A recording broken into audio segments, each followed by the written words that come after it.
Ibu sekalian, saat perintah puasa itu diturunkan, hal pertama yang disampaikan oleh Nabi Shallallahu Alaihi Wasallam kepada para sahabat beliau pada masa itu dan berkelanjutan sampai kepada kita saat ini adalah menerangkan diantaranya tentang keutamaan Ramadan, untuk menjawab sekaligus mengentaskan hoaks yang pada saat itu dibangun oleh orang-orang Yahudi yang tinggal di Madinah.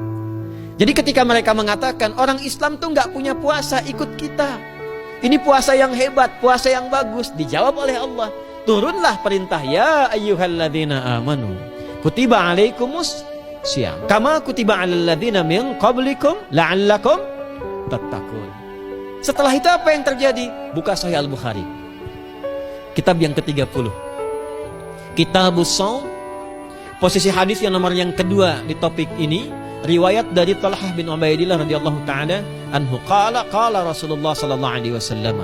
Perhatikan, ini kalimat pertama yang disampaikan Nabi menyambut kewajiban puasa. As-siyamu junnatun fala yarfuth wala yajhal wa in imru'un qatalahu aw syatamahu falyaqul inni sha'imun marrataini. La khulufu famis sha'imi atyabu indallahi yawmal qiyamati min rihil miski yatruku ta'amahu wa syarabahu wa syahwatahu min ajli. Ini poinnya. As-siyamu li wa ana ajzi bihi wal hasanatu bi asyri amthaliha. Kata Nabi, puasa kita ini yang kita tunaikan spesial, beda dengan yang lain. Jadi ketika Yahudi mengatakan puasa kami ini puasa yang hebat, yang bagus, yang diikuti oleh umatnya Muhammad sallallahu alaihi wasallam, turun ayat, komentar Nabi pertama apa? Puasa kita, pada para sahabat, kepada kita semua, ini puasa yang spesial. As-siyamu. Lihat diksinya. Awas Pak ya, Ibu jangan salah baca. As-siyam, bukan asyab. As-siyam. Disebutkan 9 kali dalam Al-Quran. Ada as-saum, ada as-siyam, itu beda. Kalau saum sekali disebutkan dalam Al-Quran, surah 19 ayat 26. Saum itu masih umum, kata umum untuk menunjuk kata imsak, menahan secara umum. Bisa berarti puasa yang ada ketentuan aturan, bisa berarti menahan secara singkat. Apa saja yang bersifat menahan, itu saum namanya. Contoh Sayyidah Maryam misalnya, beliau masih makan. Ya, ayat 24, 25 itu masih makan. Goyangkan pohon korma, jatuh kormanya, makan kormanya. Mau minum, ambil airnya, minum. Masih makan, masih minum. Cuman diminta untuk saum. Apa saumnya? Inni nadhartu lirrahmani sauma falam ukallimal yauma insiya. Jangan bicara pada siapapun. Kamu dituduh, kamu berzina, jangan jawab. Biarkan bayinya yang bicara, dan itu mukjizat pertama untuk Isa alaihi salam. Itu nanti dimulai di ayat 31 sampai 33 di surah Maryam, surah 19. Tapi beliau diperintahkan saum. Saumnya apa? Jangan bicara. Jadi kalau bapak masih makan, masih minum, cuman gak mau bicara dulu sama ibu, itu saum. Mau kemana Bi? Kok gak jawab? Kenapa gak bicara? Sedang saum. Saum apa? Gak mau bicara sama mama. Itu bicara, contoh. Itu saum. Kalau siam 9 kali disebutkan dalam Al-Quran, itu khusus, spesifik. Ada aturannya, ada ketentuannya, gak boleh sembarangan, gak bisa kemudian seenak kita melakukannya. Ada ketentuan yang dibuatnya, dan itu harus diikuti. Begitu diikuti, maka keagungan dan keistimewaan ibadah itu akan dilekatkan pada pelakunya. Dan menariknya, perintah puasa itu ketika turun ayatnya Al-Baqarah 183, kalimatnya bukan menggunakan saum tapi siam. Ya ayyuhalladzina amanu kutiba alaikumus.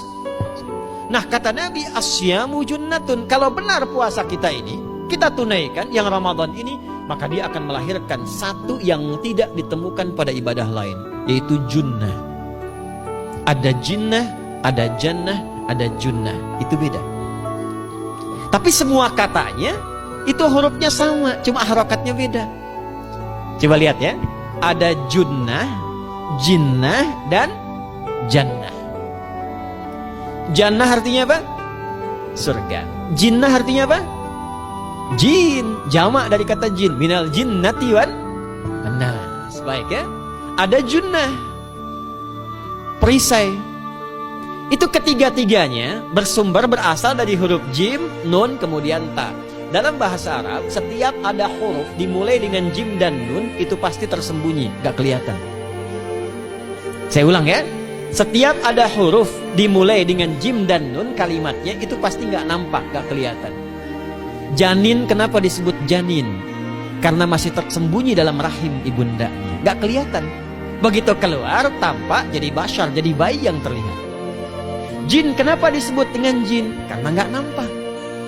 Makanya fitrah jin itu, Pak, Ibu, fitrahnya tersembunyi. Jadi kalau ada jin melakukan penampakan, itu jin sedang punya masalah. Betul, itu nyata. Dan yang lebih punya masalah, ada orang-orang manusia yang mencari-cari penampakan jin. Itu sedang kurang sehat itu. Ya, betul, karena jin itu dipasangkan di Al-Quran dengan ins. 18 kali pasangan ini disebutkan, itu lawannya langsung. Jadi jin tersembunyi, ins nampak. Ins itu kelihatan, makanya makhluknya tampak. Jadi kalau ibu ada bapaknya pulang ke rumah sembunyi-sembunyi, itu bapak sedang menjadi bukan.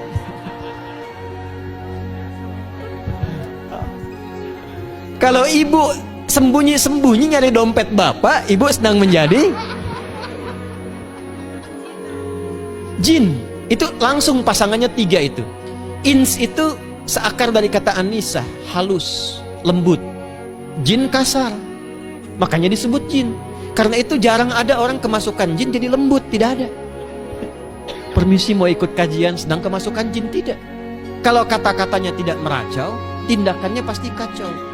Karena itu fitrah manusia itu pasti lembut. Kalau ada orang kasar, pasti ada yang salah dalam pergaulannya. Balik. Itu jin. Jannah, kenapa disebut jannah? Karena belum tampak sekarang. Makanya Nabi katakan mala ainun ra'at, gak sama dengan yang seperti dilihat orang. Gak kelihatan. Nanti kesuksesan tertinggi yang belum tampak disebut dengan jannah, karena belum tampak. Junnah itu perisai yang bisa langsung membentengi kita dari setan secara otomatis. Tapi gak kelihatan. Karena itu kenapa ujung puasa disebut la'allakum tatakun itu dari kata takwa. Takwa itu dari kata wikoyah. Wikoyah itu artinya perisai. Nah, perisainya tidak tampak dalam diri kita. Tapi kalau terbiasa menunaikan ibadah puasa ini, kata Nabi, yang pertama kali akan terjadi pada orang yang puasanya benar, dia akan mendapatkan perlindungan berupa perisai dari Allah, hasil dari latihan puasanya yang dapat membentengi dia dari setan. Jadi ciri khas puasa Ramadan itu kalau sukses ditunaikan, itu akan terjauh dari godaan setan. Setan itu provokator yang memang hanya mengarahkan pada keburukan. Jadi dia nggak kenal benar. Lawannya malaikat. Malaikat nggak kenal salah, Pak.